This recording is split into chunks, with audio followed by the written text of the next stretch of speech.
जरा सोचिए, एक मामूली सा जल डमरू मध्य यानी स्ट्रेट और उसके बंद होते ही पूरी दुनिया की अर्थव्यवस्था में हाहाकार मच जाए। आज की इस चर्चा में हम ठीक इसी बात पर गहराई से नजर डालेंगे। 2026 की शुरुआत में हॉर्मुज़ जलडमरू मध्य संकट ने कुछ ऐसा ही किया। ये देखना वाकई हैरान कर देने वाला है कि कैसे एक छोटे से इलाके की भू राजनीतिक चिंगारी ने देखते ही देखते पूरी दुनिया में तबाही मचा दी और ग्लोबल इकोनॉमी की रफ्तार पूरी तरह से रोक दी। आइए जल्दी से आज के एजेंडे पर नजर डाल लेते हैं। सबसे पहले हॉर्मुज़ के बंद होने की घटना, फिर समंदर में जो युद्ध छिड़ा गया उस पर बात करेंगे। इसके बाद इसके भयंकर वैश्विक आर्थिक झटकों को समझेंगे। फिर सऊदी अरब की उस मुश्किल दुविधा को देखेंगे जिसमें वो बुरी तरह फंस गया था। और आखिर में बात करेंगे उस अंतर्राष्ट्रीय गतिरोध की जिसने सबको उलझा कर रख दिया। तो शुरुआत करते हैं भाग 1 से, हॉर्मुज़ जलडमरू मध्य का बंद होना। यही वो चिंगारी थी जिसने 2026 के संकट को भड़काया। ये सब कुछ इतनी तेजी से हुआ कि किसी को संभलने का मौका ही नहीं मिला। 28 फरवरी को अमेरिका और इजरायल ने एक जॉइंट ऑपरेशन किया, ऑपरेशन एपिक फ्यूरी, जिसमें ईरानी नेता अली खामेनेई की हत्या कर दी गई। इसके ठीक अगले दिन 1 मार्च को ईरान के इस्लामिक रेवोल्यूशनरी गार्ड कॉर्प्स यानी IRGC ने चेतावनियां देनी शुरू कर दी और व्यापारिक जहाज़ों पर हमले चालू कर दिए। और फिर महज 3 दिन बाद 4 मार्च को ईरान ने आधिकारिक तौर पर इस स्ट्रेट को पूरी तरह बंद घोषित कर दिया। अब यहाँ इसके भूगोल को समझना बहुत जरूरी है। हॉर्मुज़ जलडमरू मध्य ईरान और ओमान के बीच सिर्फ 21 मील चौड़ा एक समुद्री रास्ता है। दुनिया भर के एनर्जी ट्रेड का ये एक बेहद अहम चोक पॉइंट है। और सबसे खौफनाक बात ये थी कि संकट के शुरू होते ही ये संकरा सा रास्ता रातों रात करीब 2000 जहाज़ों और उनमें फंसे 20,000 नाविकों के लिए एक विशाल पिंजरे में बदल गया। यहाँ एक बहुत बड़ा सवाल उठता है। एक राजनीतिक हत्या, जमीन पर हुई एक घटना अचानक पूरी दुनिया की शिपिंग को कैसे पंगु बना सकती है? ये जमीन की राजनीति से शुरू होकर समंदर की सबसे कठोर नाकेबंदी में कैसे बदल गया? भाग 2, पानी पर युद्ध, आधुनिक समुद्री नाकेबंदी का तंत्र। चलिए समझते हैं कि दुनिया के सबसे व्यस्त समुद्री रास्ते को ब्लॉक करने के लिए आखिर कौन सी रणनीतियां अपनाई गई। यहाँ जो चीज सबसे ज्यादा चौंकाने वाली थी वो थी एक दोहरी नाकेबंदी यानी डुअल ब्लॉकेड का बन जाना। एक तरफ थी ईरानी नाकेबंदी जहां अमेरिका, इजराइल और उनके सहयोगियों के जहाज़ों को टारगेट किया जा रहा था और उनका रास्ता रोका जा रहा था। और दूसरी तरफ 13 अप्रैल से अमेरिकी नौसेना ने भी ईरानी बंदरगाहों पर आने जाने वाले जहाज़ों को रोकना शुरू कर दिया। दोनों ही पक्षों ने एक दूसरे के खिलाफ सख्त समुद्री रोक लगा दी। और इस नाकेबंदी को लागू करने के तरीके वो बेहद आधुनिक और खतरनाक थे।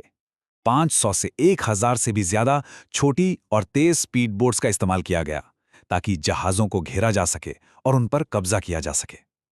इसके अलावा शिपिंग लेन के पानी के नीचे समुद्री खदानें बिछा दी गईं, जो कि एक अदृश्य और जानलेवा खतरा थीं। और अगर ये काफ़ी नहीं था तो सैटेलाइट स्पूफिंग और GPS जैमिंग जैसी तकनीकी वॉरफेयर ने सुरक्षित नेविगेशन को पूरी तरह ठप कर दिया।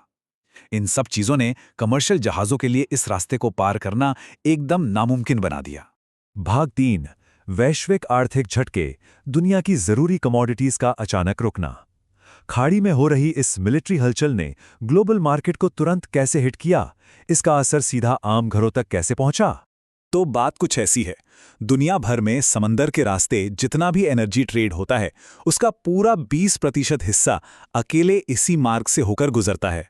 इसका सीधा सा मतलब ये हुआ कि रातों रात दुनिया के समुद्री तेल और लिक्विफाइड नेचुरल गैस यानी LNG का हर 5वां हिस्सा अपनी जगह पर फ्रीज हो गया। और इस रुकावट का नतीजा बिल्कुल वैसा ही हुआ जैसा सोचा जा रहा था, लेकिन बहुत बड़े पैमाने पर। मार्च 2026 में ब्रेंट क्रूड ऑयल $126 प्रति बैरल के ऐतिहासिक आंकड़े तक पहुंच गया। 1970 के दशक के ऊर्जा संकट के बाद से एनर्जी मार्केट के लिए ये अब तक का सबसे बड़ा और सबसे तेज झटका था। लेकिन एक बात ध्यान देने वाली है, ये शॉकवेव सिर्फ पेट्रोल डीजल तक सीमित नहीं थी। इस सप्लाई चेन टूटने के कुछ ऐसे शिकार भी हुए जिनके बारे में किसी ने सोचा तक नहीं था। फर्टिलाइजर यानी यूरिया और अमोनिया की ग्लोबल सप्लाई 30% तक रुक गई, जिससे अमेरिका में मक्के की फसल पर भारी खतरा मंडराने लगा और 2027 तक खाने पीने की कीमतों के आसमान छूने का डर पैदा हो गया। इसके अलावा गल्फ देशों से आने वाला 20% कच्चा एल्यूमिनियम और कतर से आने वाली हीलियम की जरूरी सप्लाई भी बुरी तरह से ठप हो गई। भाग 4, सऊदी अरब की नामुमकिन सी दुविधा, आर्थिक पतन और युद्ध के बीच फंसा होना। इस पूरे संकट में एक प्रमुख क्षेत्रीय खिलाड़ी को जिस रणनीतिक जाल का सामना करना पड़ा, आइए उसे जरा करीब से देखते हैं। सऊदी अरब के लिए ये किसी भयंकर दुविधा से कम नहीं था। वो एक तरह की भू राजनीतिक रस्साकशी में फंसे थे। दुनिया के सामने उनका रुख ये था कि शांति बनाए रखी जाए। वो अपने आर्थिक लक्ष्यों को बचाने के लिए कूटनीति और बातचीत की अपील कर रहे थे, लेकिन बंद दरवाजों के पीछे की कहानी कुछ और ही थी। रिपोर्ट्स बताती हैं कि वे कथित तौर पर सैन्य कार्यवाही के लिए अमेरिका पर दबाव बना रहे थे और बिना कोई शोर मचाए ईरान पर जवाबी हमले भी कर रहे थे। और इस खींचतान का सऊदी अरब को एक भारी आर्थिक नुकसान उठाना पड़ा। पहली तिमाही में ही उनका बजट घाटा $33.5 बिलियन के एक विशाल आंकड़े को छू गया। क्योंकि उनके तेल का निर्यात रुक गया था, इसलिए इस भारी भरकम घाटे की भरपाई पूरी तरह से कर्ज लेकर करनी पड़ी। इस घाटे का असर इतना गहरा था कि सऊदी अरब के ड्रीम प्रोजेक्ट विजन 2030 पर तुरंत कैंची चलानी पड़ी। न्यूयॉर्क मेगा सिटी की फंडिंग को कुछ समय के लिए रोक दिया गया।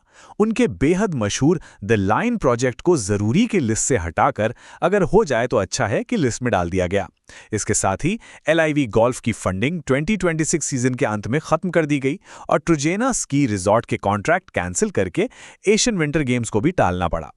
इस पूरी स्थिति से बचने के लिए एक रेड सी ऑल्टरनेटिव यानी लाल सागर के रास्ते का विकल्प तलाशा गया। सऊदी अरब ने यानबू पाइपलाइनों के जरिए अपने तेल को लाल सागर की तरफ मोड़ने की कोशिश की, लेकिन यहां एक पेंच था। ये रास्ता एक दिन में सिर्फ 70 लाख बैरल तेल ही संभाल सकता है, जो हॉर्मोज की क्षमता से बहुत कम है। और ऊपर से ये रास्ता हौथी हमलों के निशाने पर होने के कारण बेहद संवेदनशील भी था। भाग 5 अंतर्राष्ट्रीय गतिरोध, एक कमजोर वैश्विक व्यवस्था की प्रतिक्रिया। अब हम थोड़ा पीछे हटकर देखते हैं कि ग्लोबल डिप्लोमेसी ने इस समुद्री ब्लॉक को खोलने के लिए क्या-क्या पैंतरे आजमाए। संयुक्त राष्ट्र में अमेरिकी राजदूत माइक वॉल्ट्स का ये बयान उस समय के तनाव को एकदम सटीक तरीके से बयां करता है। कोई भी देश दुनिया को बंधक नहीं बना सकता, सिर्फ इसलिए क्योंकि वह एक जलडमरू मध्य के पास स्थित है। ये साफ तौर पर अंतर्राष्ट्रीय समुद्री कानून को लेकर अमेरिका के सख्त रुख को दिखाता है। इसके बाद दुनिया भर से कैसी प्रतिक्रियाएं आई, वो देखना काफी दिलचस्प है। अमेरिका ने रास्ता खुलवाने के लिए ईरानी इंफ्रास्ट्रक्चर को तबाह करने की धमकी दे डाली। उधर ब्रिटेन और फ्रांस ने अपने जहाज़ों की सुरक्षा के लिए मिलिट्री भेज दी। दूसरी तरफ चीन और रूस ने संयुक्त राष्ट्र के सुरक्षा प्रस्ताव पर ही वीटो लगा दिया। और सऊदी अरब, उसने अपनी सुरक्षा के लिए 13,000 पाकिस्तानी सैनिकों को तैनात कर लिया। अप्रैल में एक छोटा सा युद्ध विराम जरूर हुआ, लेकिन नाकेबंदी का खेल तुरंत फिर से शुरू हो गया। इस पूरे संकट को समझने के बाद एक ऐसा सवाल जहन में आता है जो सोचने पर मजबूर कर देता है। जब महज 21 मील चौड़ा एक समुद्री रास्ता पूरी दुनिया की अर्थव्यवस्था को घुटनों पर ला सकता है, तो क्या कोई भी देश सच में किसी अगले समुद्री संकट से पूरी तरह सुरक्षित है? ये पूरी कहानी हमें बताती है कि हमारी आधुनिक दुनिया की सप्लाई चेन असल में कितनी नाजुक है। आज की इस चर्चा में जुड़ने के लिए बहुत बहुत धन्यवाद।